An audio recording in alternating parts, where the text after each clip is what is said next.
Hello दोस्तों, कैसे हैं आप सभी। प्रीवियस ईयर की दोस्तों क्वेश्चन की लेक्चर सीरीज को कंटिन्यू करते हैं। ये इस सीरीज का दोस्तों पार्ट नंबर 4 है। पॉलिटी के इसमें क्वेश्चन रहेंगे आज। और यूपीएससी, ईपीएफओ, सीडीएस या फिर एनडीए, सीएफएफ की अगर आप तैयारी कर रहे हैं तो आपके लिए जो पॉलिटी के क्वेश्चन है बहुत ज़्यादा इंपॉर्टेंट होने वाले हैं। दोस्तों जल्दी से शुरू करते हैं अपना जो लेक्चर है, इसमें पूछते हैं, देखते हैं और कौन से क्वेश्चन इसमें पूछे गए हैं। ठीक है दोस्तों, ये आपसे क्वेश्चन पूछा गया है जो यूपीएससी के अंदर पूछा गया है। स्टेटमेंट में दोस्तों क्वेश्चन पूछा गया है आपसे, भारत के संदर्भ में निम्नलिखित कथनों पर विचार कीजिए। अब इसमें आप इंग्लिश में भी इसको पढ़ सकते हैं। With the reference of India consider the following statement. पहला जो स्टेटमेंट है दोस्तों वो है केवल एक नागरिकता और एक अधिवास है। ठीक है, भारत के अंदर ये बातें आपसे पूछी गई है। अब दूसरा जो क्वेश्चन, दूसरा स्टेटमेंट है वो जन्म से ही एक नागरिक राज्य का प्रमुख बन सकता है। तीसरा जो स्टेटमेंट है दोस्तों, किसी विदेशी को एक बार नागरिकता मिल जाने के बाद उसे किसी भी सूरत में नागरिकता से वंचित नहीं किया जा सकता। इसका जो आंसर है दोस्तों जो आगे आने वाले समय में मैं इसकी एक्सप्लेनेशन भी दूंगा, लेकिन इसका जो आंसर होगा दोस्तों वो होगा ऑप्शन नंबर बी, यानी कि जन्म से ही एक नागरिक राज्य का प्रमुख बन सकता है। ये दोनों जो स्टेटमेंट है 1 और 3, ये दोनों के दोनों गलत है, क्योंकि केवल एक ही नागरिकता, भारत के अंदर एक ही अधिवास नहीं है। और दूसरा दोस्तों, जो किसी भी विदेशी को एक बार नागरिकता मिल जाने के बाद उसे किसी भी सूरत में नागरिकता से वंचित नहीं किया जा सकता।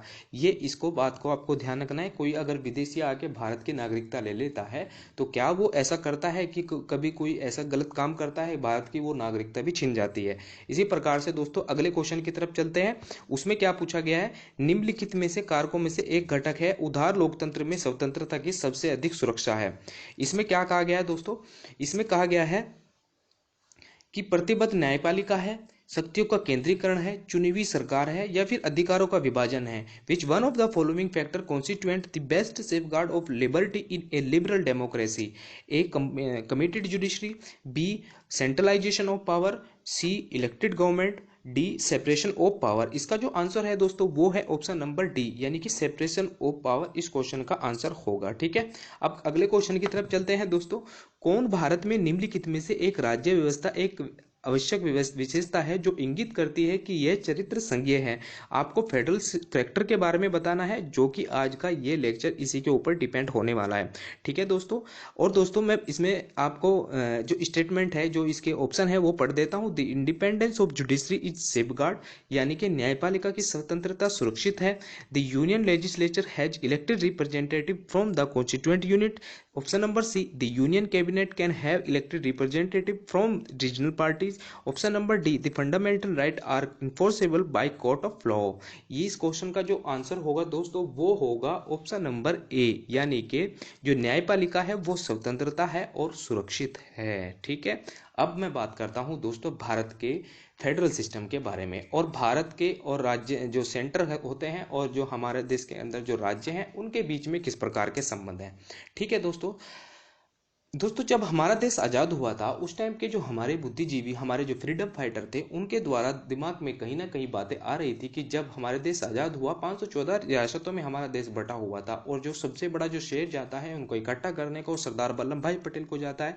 इसी प्रकार से दोस्तों हमारे देश के अंदर संविधान की प्रक्रिया भी उस टाइम पर चल रही थी और संविधान का निर्माण भी किया जा रहा था। इन सब चीज़ों को देखते हुए दोस्तों हमारे देश के अंदर संविधान में ये सबसे बड़ी बातें ये मेंशन की गई कि हमारे देश के अंदर सेंटर के पास सबसे ज़्यादा पावर होगी, न कि स्टेट के पास। अब स्टेट के पास अगर हम सबसे ज़्यादा पावर रखेंगे, क्योंकि उस टाइम पे जो स्टेट हुआ करते थे जैसे जूनागढ़, हैदराबाद, जम्मू कश्मीर, ऐसी जो रियासतें थी दोस्तों, ये अपने आप को अलग इंडिपेंडेंट रखना चाहती थी। लेकिन दोस्तों हमारे देश के संविधान के अंदर यही बातें मेंशन की गई कि कोई भी राज्य, क्योंकि राज्यों का एक संघ होगा जिसका नाम भारत होगा। ये बातें दोस्तों हमारे संविधान के में लिखी गई। ठीक है, अब हमारे देश के अंदर दोस्तों आज कितने 28 राज्य हैं और 8 केंद्र शासित प्रदेश हैं। अब दोस्तों प्रथम अनुच्छेद में यह कहा गया है कि भारत एक राज्यों का संघ है, लेकिन संविधान निर्माता संघीय शासन की अपनाते हुए संघीय को ही दुर्बलता दूर करने के लिए उत्सुक थे। इस प्रकार भारत के संघीय शासन में एकात्मक शासन के कुछ लक्षणों को भी अपना लिया गया है। इंपॉर्टेंट बात है दोस्तों, आपको ध्यान रखनी है। अब मैं बात करता हूं दोस्तों अपने देश के अंदर संघात्मक शासन के बारे में, यानी कि हमारे देश के अंदर जो सेंट्रलाइजेशन है वो किस प्रकार का है। चार प्रकार के दोस्तों हमारे देश के अंदर, चार जो उसकी लक्षण है, चार जो उसके कैरेक्टरिस्टिक हैं वो हैं चार, ठीक है। कौन कौन से? एक तो है दोस्तों संविधान की सर्वोच्चता, कि हमारे देश के अंदर जो सेंट्रलाइजेशन है उसके अंदर कैरेक्टरिस्टिक है चार। पहला है संविधान की सर्वोच्चता, दूसरा है दोस्तों शक्तियों का विभाजन, तीसरा है दोस्तों कठोर संविधान और लिखित संविधान, ठीक है। रिटर्न संविधान और बहुत ही ज़्यादा लिजिड, और इतना ज़्यादा लिजिड भी नहीं है कि इसको बदला ना जा सके, लेकिन अब दोस्तों हमारे देश को लचीला भी संविधान कह सकते हैं, कि लचीला संविधान है, कि हमारे देश के अंदर इसको मतलब इसको बदला भी जा सकता है, कहीं ना कहीं इसमें अमेंडमेंट भी किया जा सकता है। एक है दोस्तों हमारे देश के अंदर स्वतंत्र उच्चतम न्यायालय। ये चार करेक्टरिस्टिक हैं दोस्तों हमारे देश के अंदर, चार लक्षण हैं जो संविधान की संघात्मक लक्षण को बनाते हैं, हमारे देश के संविधान को बनाते हैं, हमारे देश के फेडरल स्ट्रक्चर को तैयार करते हैं, ठीक है। ये सब बातें हैं, इनको ध्यान रखनी है। संविधान की सर्वोच्चता क्यों है दोस्तों, किस प्रकार से है? भारतीय संविधान में संयुक्त राज्य अमेरिका के संविधान की भांति घोषित नहीं किया गया है कि जो संविधान है वो सर्वोच्च होगा, लेकिन फिर भी भारतीय संविधान इस देश का सर्वोच्च कानून है। इस संविधान की दोस्तों व्यवस्थाएं केंद्रीय सरकार की और सभी राज्यों को पर बंधनकारी है, और किसी भी प्रकार द्वारा उल्लंघन इसका नहीं किया जा सकता। इस देश में दोस्तों कोई भी संविधान इसके ऊपर नहीं है, संविधान के ऊपर कोई भी इस देश के कोई भी ऐसी नई चीज है जो संविधान का उल्लंघन करती हो। आप दोस्तों देखते होंगे जो अमेरिका के अंदर जैसे स्टेट की अपनी सरकार होती है और सेंटर की अपनी सरकार होती है, हमारे देश के अंदर ऐसा नहीं है। हमारे देश के अंदर दोस्तों एक ही संविधान है, चाहे वो राज्य है, चाहे वो केंद्र शासित प्रदेश है, चाहे फिर वो सेंट्रल गवर्नमेंट है। इसी प्रकार से दोस्तों हमारे देश के अंदर फेडरल सिस्टम को अपनाया गया है। अब शक्तियों का विभाजन किस प्रकार से किया गया? शक्तियों का विभाजन दोस्तों इसमें जो विषय दिए गए हैं जिस पर यूनियन यानी कि सेंट्रल गवर्नमेंट अपने कानून बना सकती है वो है विषय 100। अब 61 विषय हैं दोस्तों जो राज्य अपने कानून बना सकती है, और 52 विषय हैं दोस्तों जो इकट्ठे राज्य और जो सेंटर होती हैं वो दोनों अपने कानून बना सकती हैं, वो है 52 विषय, ठीक है। अब फेडरल सिस्टम गवर्नमेंट को और यूनिटरी यानी कि जो संघात्मक शासन है और जो एकात्मक शासन है उनमें थोड़ा सा डिफरेंट कर लेते हैं, क्योंकि उनके अंदर अंतर भी देखना आपको बहुत जरूरी है।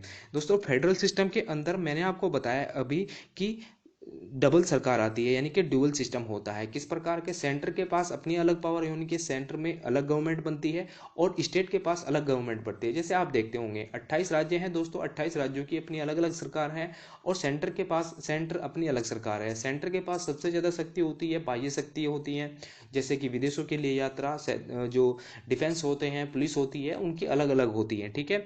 वहीं अगर यूनिटरी सिस्टम की बात करूं, सिंगल गवर्नमेंट होती है दोस्तों, वो जो कि पूरे देश को गवर्न करती है। जैसे उदाहरण ले लेते हैं, जैसे आप रसिया को देखते हैं वहीं चाइना को भी देख लेते हैं, ठीक है।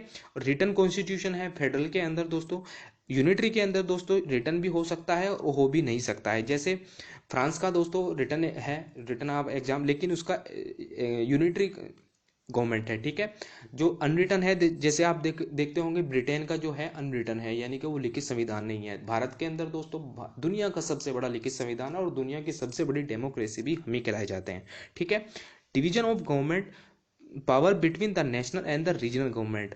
इसमें दोस्तों यूनिटरी के अंदर कोई भी डिविजनल पावर उसका मतलब नहीं होती है, उनके पास ही सबसे ज़्यादा जो पावर होती है वो सेंटर के पास ही होती है। लेकिन फेडरल सिस्टम ऐसा नहीं है। फेडरल सिस्टम के पास दोस्तों राज्यों की अपनी अपनी जो कानून बनाने की शक्ति होती है, और सेंटर के पास अपनी कानून बनाने की शक्ति होती है, सुपरमेसी ऑफ द कॉन्स्टिट्यूशन। लेकिन दोस्तों इसके अंदर ये सब डिफरेंस किए गए हैं, आप इनको देख सकते हैं। रिजिड कॉन्स्टिट्यूशन है, इंडिपेंडेंट जुडिशरी है, बाई कैमरल लेजिस्लेचर है। इसी प्रकार से दोस्तों यूनिटरी के अंदर कॉन्स्टिट्यूशन में भी सुप्रीम, जैसे जापान में नोट भी सुप्रीम, ब्रिटेन कॉन्स्टिट्यूशन में भी रिजिड हो सकता है दोस्तों। ये सब बातें हैं, इन पे तो मतलब में भी हो सकता है, ठीक है। ये ऐसा नहीं है कि होगा। लेकिन फेडरल के सिस्टम के अंदर दोस्तों रिजिड संविधान लिया गया है, और इंडिपेंडेंट जुडिशरी और बाईकैमरल लेजिस्लेचर लिए गए हैं, ठीक है। ये फेडरल सिस्टम के बारे में, और यूनिटरी सिस्टम यानी कि संघात्मक और एकात्मक गवर्नमेंट के बारे में आपको बातें बताई गई हैं, ठीक है, ध्यान रखना है। अब भारतीय संविधान के दोस्तों संघ की विशेषताओं के बारे में बात कर लेते हैं, और एकात्मक लक्षण यानी कि जो मैं आपको बात बता रहा हूँ फेडरल की और संघीय की कौन कौन सी है। दोस्तों शक्तियों का विभाजन केंद्र के पक्ष में होगा, और जो इकेरी नागरिकता है यानी कि भारत के अंदर दोस्तों एक ही नागरिकता है। जैसे आप देखते होंगे ब्रिटेन के अंदर भी एक ही नागरिकता, लेकिन जो आप देखते होंगे अमेरिका के अंदर दोस्तों डबल नागरिकता है कि उनकी स्टेट की अपनी अलग नागरिकता होती है और सेंटर की अपनी अलग नागरिकता होती है, क्योंकि उनके संविधान भी अलग अलग होते हैं। लेकिन भारत के अंदर ऐसा नहीं है, भारत के अंदर एक ही नागरिकता है। संघ और राज्यों के एक ही संविधान है दोस्तों, एकीकृत न्याय व्यवस्था है। मतलब हमारे देश के अंदर दोस्तों सुप्रीम कोर्ट है और उसके बाद हाई कोर्ट आते हैं, लेकिन जो दोस्तों हमारे देश के अंदर कार्य करते हैं हाई कोर्ट जो कार्य करते हैं वो सुप्रीम कोर्ट के अधीन कार्य करते हैं। इसको ही कहा जाता है दोस्तों एकीकृत न्याय व्यवस्था, यानी कि इंडिपेंडेंट जुडिशरी। ठीक है, भारतीय संविधान संकट काल में एकात्मक हो जाता है, क्योंकि जो भी बाह्य शक्ति भारत के में कोई आक्रमण करती है तो जो राज्य होते हैं वो भी कहीं ना कहीं अपना योगदान देते हैं और संविधान को बचाने का कार्य करते हैं, अपने देश की रक्षा करते हैं। ठीक है, और मूलभूत विषयों में एकरूपता, राज्यों के राज्यपाल की नियुक्ति राष्ट्रपति के द्वारा की जाती है, राज्यसभा में इकाइयों का समान प्रतिनिधित्व होता है, आर्थिक दृष्टि से राज्यों को केंद्र पर निर्भरता होती है, संविधान में संशोधन के संघ को अधिक शक्तियां प्राप्त होना और अंतर्राज्यीय परिषद जैसे का गठन किया जाना। भारतीय संघ में संघीय क्षेत्र जैसे योजना आयोग। दोस्तों अंतर्राज्यीय परिषद की जो स्थापना की गई थी उस टाइम पर जब आपको बताऊंगा मैं कि उनका क्या योगदान रहा है। पहले तो मैं बात करता हूं संघ और राज्यों के बीच के संबंध के बारे में। संघ और राज्यों के बीच के बारे में दोस्तों तीन प्रकार के संबंध होते हैं, जैसे विधायी संबंध, ठीक है, और एक होता है दोस्तों फाइनेंशियल संबंध, जिसको आप कह देते हैं कि विधिक संबंध, ठीक है, वित्तीय संबंध, और दूसरा होता है दोस्तों प्रशासनिक संबंध यानी कि एडमिनिस्ट्रेटिव रिलेशन।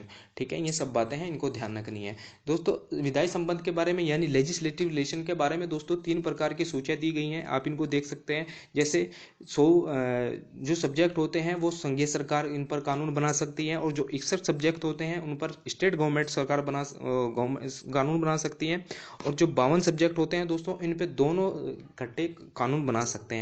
इनको ध्यान रखना है दोस्तों, ये सब बातें हैं, ये इनको अच्छे से अपने उसमें रख लेनी है। और दोस्तों बात करते हैं प्रशासनिक संबंध के बारे में। प्रशासनिक संबंध दोस्तों कैसे होते हैं, जैसे एडमिनिस्ट्रेटिव रिलेशन होते हैं, जैसे जो हमारे देश के जो यूनियन पब्लिक सर्विस कमीशन है वो नियुक्ति करती है दोस्तों आईएएस और आईपीएस अधिकारी की। वो कहाँ पर कार्य करते हैं, जाके कहाँ पे अपनी सेवाएं देते हैं, राज्यों में जाके अपनी सेवाएं देते हैं।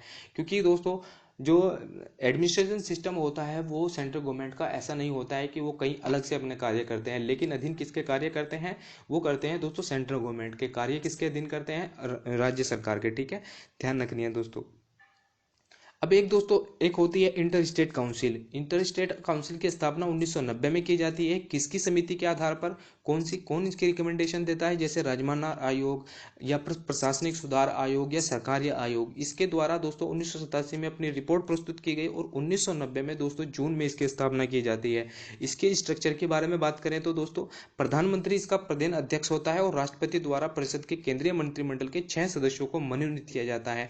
इसके अतिरिक्त दोस्तों सभी राज्य और केंद्र शासित प्रदेश मुख्यमंत्री इसके पदेन सदस्य होते हैं। ये दोस्तों इसका स्ट्रक्चर है, आपको ध्यान रखनी है। राष्ट्रपति द्वारा दोस्तों राज्यपाल की नियुक्ति की जाती है। इन सब के अतिरिक्त दोस्तों राज्य सरकार संघीय शासन के नियंत्रण पर एक प्रमुख उपाय है। यह प्रधानमंत्री के परामर्श से राष्ट्रपति राज्यों में राज्यपाल की नियुक्ति करता है, जो राष्ट्रपति के प्रतिनिधित्व के रूप में कार्य करते हैं। ये सब बातें हैं दोस्तों, ध्यान रखनी है। और सबसे बड़ी बात मैं आपको अगेन एक और बात बता देता हूँ कि जो स्टेट लिस्ट होती है, स्टेट पर भी अधिकार किसका होता है, सेंट्रल गवर्नमेंट का होता है। अगर वो चाहे तो वो सेंट्रल गवर्नमेंट स्टेट लिस्ट पर भी अपने कानून बना सकती है। जैसे जो 61 विषय दिए गए हैं इन पर भी अधिकार होता है, जो सेंट्रल गवर्नमेंट होती है, सेंट्रल गवर्नमेंट इन पर अधिकार अपने जमा सकती है, ठीक है, बना सकती हैं। ये सब बातें हैं दोस्तों, इनको ध्यान रखनी है, बहुत इंपॉर्टेंट है। वित्तीय संबंध के बारे में बात करते हैं दोस्तों। वित्तीय संबंध में सबको अलग अलग शुल्क लेने का अधिकार है, जैसे उत्पादन शुल्क है, निर्यात शुल्क है, सीमा शुल्क है। ये सभी के सभी दोस्तों सेंट्रल गवर्नमेंट के द्वारा लिए जाते हैं, और वहीं राज्य सरकार के द्वारा दोस्तों जैसे भूमि पर शुल्क है, या फिर उत्पादन शुल्क है, बिक्री कर है, यात्रा कर है, कृषि पर भू राजस्व कर है, ये सभी के सभी दोस्तों राज्य सरकार के द्वारा दिए जाते हैं। और जो प्रमुख मदें होती हैं जैसे पुलिस, कारावास, शिक्षा, सार्वजनिक व्यवस्थाएं सेंटर की अपनी होती है और राज्य की अपनी अलग होती है। राज्य को अनुदान भी दिया जाता है दोस्तों। संविधान के अनुच्छेद 275 के अनुसार जिन राज्यों को संसद द्वारा विधि अनुदान देना निश्चित करते हैं तो उन राज्यों का अनुदान भी दिया जाएगा। ये पिछड़े हुए जैसे ऊंचा उठाने के, राज्य को विकास योजना पूरा करने के लिए ये सब चीज़ें की जाती हैं।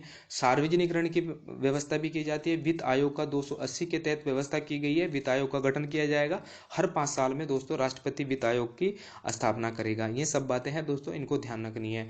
15वां वित्त आयोग चल रहा है दोस्तों, जो 2024 तक उसको करे चलेगा। और दोस्तों 2019 से लेकर उसका जो कार्य होगा 2024 तक रहेगा। ठीक है, 5 साल में राष्ट्रपति के द्वारा उसकी स्थापना की जाती है।